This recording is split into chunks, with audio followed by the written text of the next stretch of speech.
got something for you. This is Genesis 29, and I'm going to start at verse 13. So now when you read on down, when you go back to the second chapter, where it says that God took a woman out of Adam's rib, meaning that he took a woman out of his family line. It was symbolic, it was parabolic. Close relative. His flesh and blood from his family. Right. Like your children are your flesh and your blood. Yep. And the brother's going to read it right now. Okay, this is Genesis 29, and I'm going to start at verse 13. And it came to pass when Laban heard the tidings of Jacob. Now Laban was Jacob's brother's brother. I'm sorry, which was Jacob's uncle. All right. So Jacob was sent to that land, Haran, to get a wife. All right. So this is a conversation that's going on when he gets there. Okay. It says, and it came to pass when Laban, which is Jacob's uncle, heard the tidings of Jacob, his sister's son, that he ran to meet him and embraced him and kissed him and brought him to his house, and he told Laban all these things.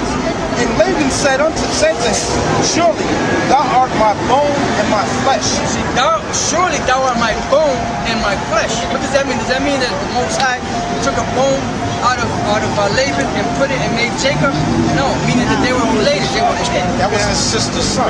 That was a way of saying that they were related. That's what the Lord said, that rib, that the Lord took a rib out of Adam and created Eve.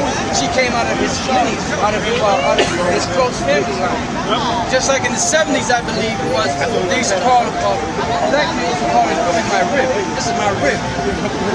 No? All right, so that was it on that.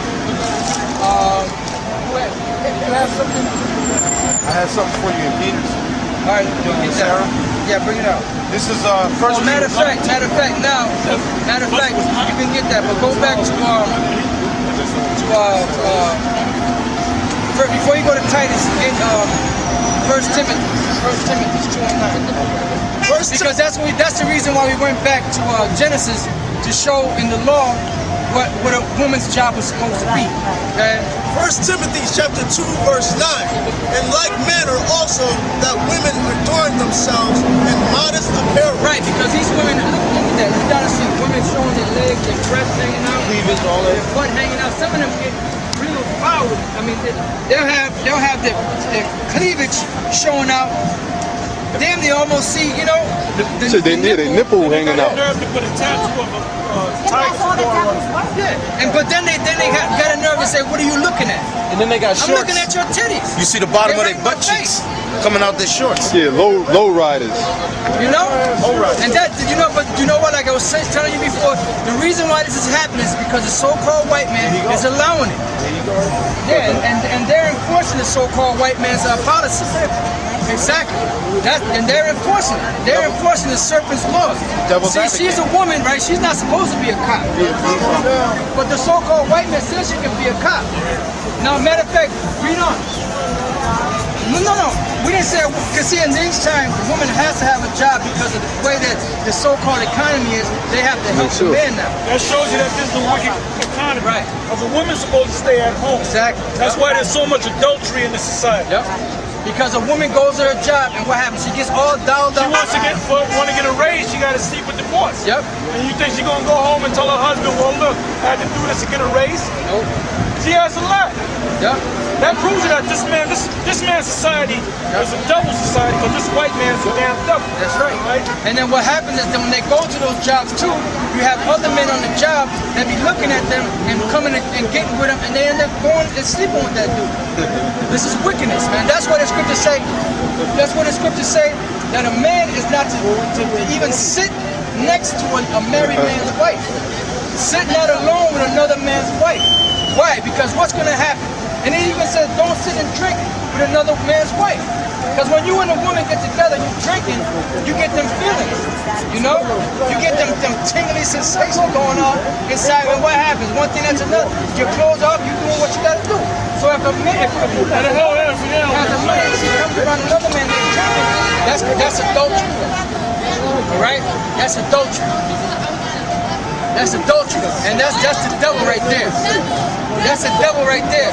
Hey, get it on camera. That's the devil right there. See what the ignore the demons, man. Right. So Satan don't want the word to go out, but it's gonna go out.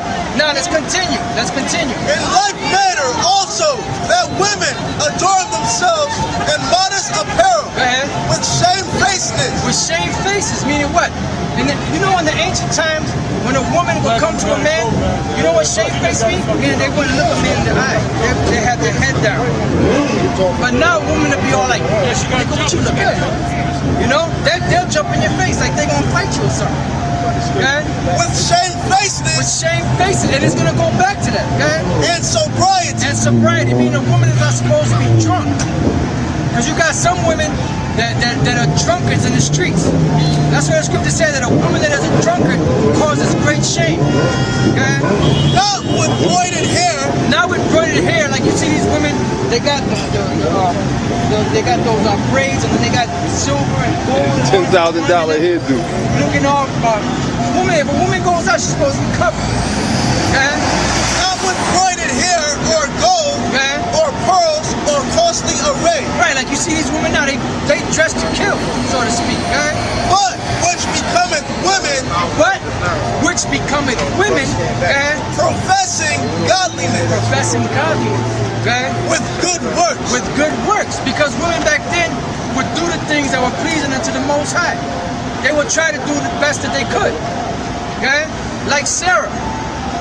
Sarah was a righteous woman. Now Sarah called Abraham Lord. Yes, my Lord. Now how many women today you know are going to call a man Lord? Ay, mi rey. Sorry about that. Like the woman on this sign. Which one of the women on this sign is going to go up to their man and say, oh my Lord,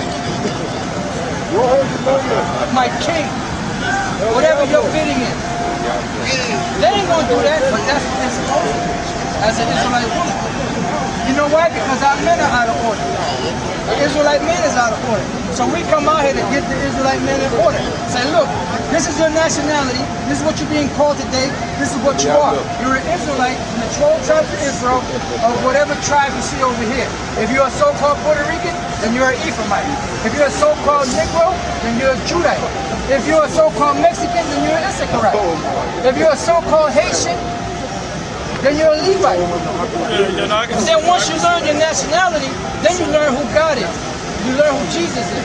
Because give me the picture of the Lord, the real picture. And then what's that fake pic right there? You see that guy? This is the devil that the Bible speaks of. But now, you know that the majority of our people got that in their house? Like, you know that the majority of our people got that in their house? And they say that ese es Jesucristo. Ay, bendito. Who's this? ¿Quién es este? Dice que Jesús es negro, ¿eh? Sí, pero ¿quién es este? El diablo. Ay, ese es el diablo. Pero mucha gente dice que este es Jesucristo, este no es. No, eso es el demonio. Ese es el demonio. All right, there you go, son. All right. Y este hombre existía en los 1400. Se llamaba César Borgia. César Borgia, el hermano de Sabe. César Borgia. El papá Rodrigo Borgia, o Alejandro VI, el papa de Roma, le pagó a Michelangelo y a Leonardo da Vinci que fueran por toda Europa y pintaran el retrato de su hijo en el nuevo imagen de Jesucristo.